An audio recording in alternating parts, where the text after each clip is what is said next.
এই পিঁপড়েদের রানী প্রতিদিন 100 কোটি বাচ্চার জন্ম দিত।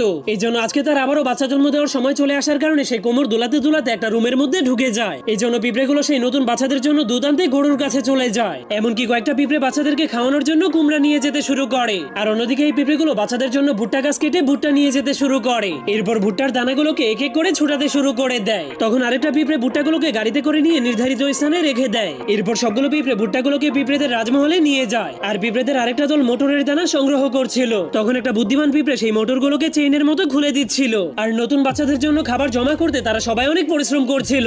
এমনকি খাবার যেন নষ্ট হয়ে না যায় সেজন্য তারা মানুষের বাড়ি থেকে একটা ফ্রিজ চুরি করে এনেছিল। আর এইদিকে পিঁপড়েরা বাচ্চাদেরকে খাওয়ানোর জন্য ফিডারের মধ্যে দুধ ভরছিল। তখনই পিঁপড়েদের রানী সুরক্ষিতভাবে কোটি কোটি ডিম পেড়ে দেয়। এই জন্য ডাক্তার ডিমগুলোকে একটা একটা করে মাপতে শুরু করে দেয়। এরপর নার্সেরা সুস্থ ডিমগুলোকে ইনকিউবেটরের ভেতরে নিয়ে যায়, যার ফলে কয়েক সেকেন্ডের মধ্যেই ডিম ফুটে ছোট ছোট পিঁপড়েদের বাচ্চা বের হয়ে আসে। এরপর বাচ্চাগুলো এক এক করে গোসল করে টিস্যু পেপার